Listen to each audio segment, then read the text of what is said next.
प्रिय मित्रों नमस्कार। मैं डॉक्टर वेद प्रकाश गर्ग आज इस वीडियो में आपको श्रीमद् भगवद गीता के 12वें अध्याय का हिंदी में संक्षिप्त सारांश, छात्रोपयोगी बातें, वर्तमान में गीता की प्रासंगिकता, इस अध्याय का स्मरणीय श्लोक और फिर इस पूरे अध्याय का सार मेरी 8 पंक्तियों में आपको श्रवण करने के लिए मिलेगा। लीजिए शुरू करते हैं।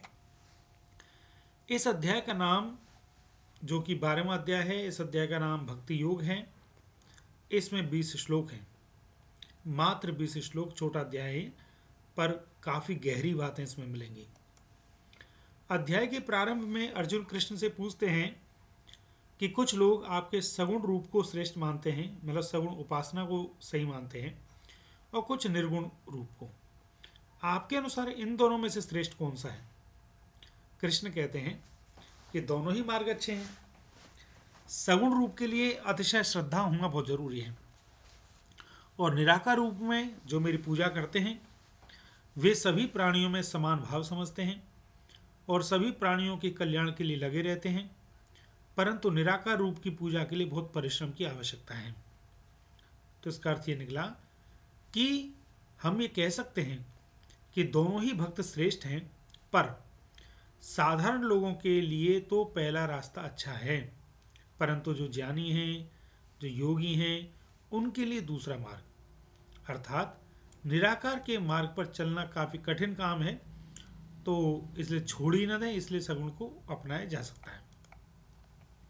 कृष्ण कहते हैं कि मैं प्रेमी भक्तों को जल्दी प्राप्त हो जाता हूं, इसलिए तू अपने मन को मुझ में ही लगा, सभी कर्मों को मुझे अर्पित कर, निष्काम भाव से कर्म करता रहे। अब कृष्ण बताते हैं कि किस प्रकार का भक्त उन्हें प्रिय है।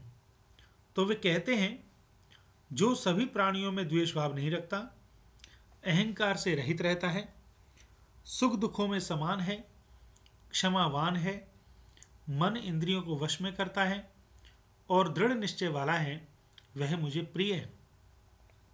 जो कभी उद्वेग को प्राप्त नहीं होता, उद्वेग मतलब बहुत ज़्यादा वेग, बहुत उछलना, उद्वेग उसे कहते हैं जो बहुत ज़्यादा खुशी में उछल जाए, बहुत दुख में दुखी हो जाए। जो दूसरों की उन्नति देखकर दुखी नहीं होता, जो न ज़्यादा खुश होता है न ज़्यादा दुखी होता है, जो शुभ और अशुभ सभी कर्मों का त्याग कर देता है, शत्रु और मित्र में, मान और अपमान में, सर्दी और गर्मी में जो समान रहता है, स्तुति निंदा दोनों में समान है, ऐसे भक्त मुझे अत्यंत प्रिय हैं। इस प्रकार अध्याय की समाप्ति होती है। तो बहुत छोटा अध्याय है। पहला प्रश्न उन्होंने सॉल्व किया कि सगुण उपासना सही या निराकार निर्गुण उपासना सही, और दूसरा भक्त किस तरह के प्रिय हैं कृष्ण जी को। अब देखते हैं हम इस अध्याय का छात्रों के लिए क्या उपयोग है और उनके लिए कौन कौन सी अच्छी बात है।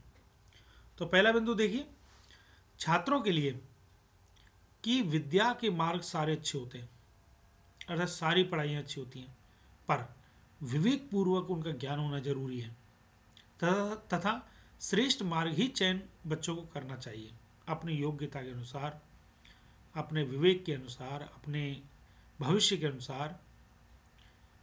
दूसरा, ज्ञान क्षेत्र में कर्तव्य के प्रति प्रेम होना चाहिए और सफलता असफलता से भयभीत नहीं होना चाहिए। ये बड़ी इंपॉर्टेंट लाइन है कि देखिए आज के समय में गीता में बताती है कि असफलता में बहुत ज़्यादा डिप्रेशन में नहीं जाना है, कर्म करते रहो। तीसरा, श्रेष्ठ गुण जिन्हें छात्रों को धारण करना चाहिए, जैसे छात्रों को आपस में द्वेष भाव नहीं रखना चाहिए, धर्म के आधार पर, जाति के आधार पर, प्रांत के आधार पर या किसी अन्य आधार पर। अहंकार से रहित होना चाहिए, सुख दुखों में समान होना चाहिए, क्षमावान, मन इंद्रियों को वश में करना और दृढ़ निश्चय वाला होना। ये बहुत जरूरी बात, दृढ़ निश्चय, मजबूत इच्छा शक्ति कि मैंने ये करना ही है, इस तरह का।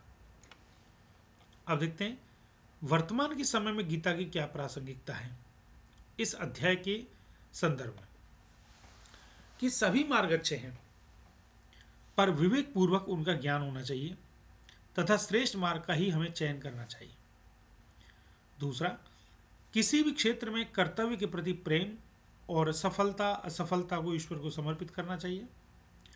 श्रेष्ठ व्यक्ति के लक्षण हैं जो इंसानों को धारण करने चाहिए, जैसे सभी प्राणियों में द्वेष भाव नहीं रखना चाहिए, अहंकार से रहित होना चाहिए, सुख दुखों में जो समान होता है, क्षमावान होता है, मन इंद्रियों को वश में करता है, दृढ़ निश्चय वाला है, जो कभी उद्वेग को प्राप्त नहीं होता है, जो दूसरों की उन्नति देखकर दुखी नहीं होता, जो न ज़्यादा खुश होता है न ज़्यादा दुखी होता है, जो शुभ और अशुभ सभी कर्मों का त्याग कर देता है, शत्रु और मित्र में, मान और अपमान में, सर्दी और गर्मी में जो समान रहता है, स्तुति निंदा दोनों में समान है, वो श्रेष्ठ गुणों वाला या मानवीय गुणों वाला व्यक्ति है।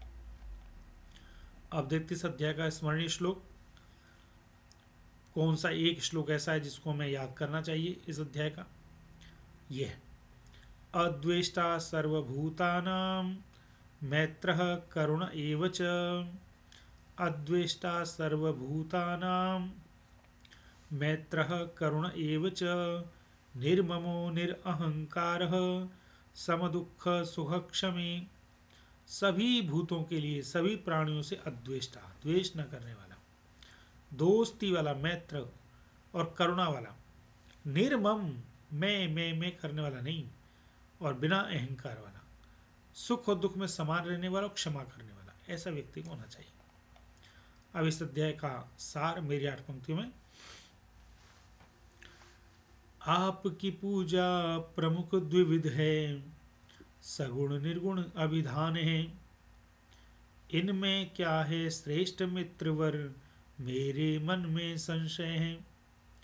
आपकी पूजा प्रमुख द्विविध है, सगुण निर्गुण अभिधान है। इनमें क्या है श्रेष्ठ मित्रवर, मेरे मन में संशय है। दोनों ही हैं श्रेष्ठ मित्रवर, थोड़ा सा ही भेद है। दोनों ही हैं श्रेष्ठ मित्रवर, थोड़ा सा ही भेद है। साधारण को प्रथम शोभता, श्रेष्ठ निर्गुण अपनाते हैं। साधारण को प्रथम शोभता, श्रेष्ठ द्वितीय अपनाते हैं। श्रेष्ठ भक्त होता है कैसा, वर्णन प्रभुवर करते हैं। कोई प्राणी ऊंच नीच न, सुख दुख में मुस्काते हैं। श्रेष्ठ भक्त होता है कैसा, वर्णन प्रभुवर करते हैं। कोई प्राणी ऊंच नीच न, सुख दुख में मुस्काते हैं।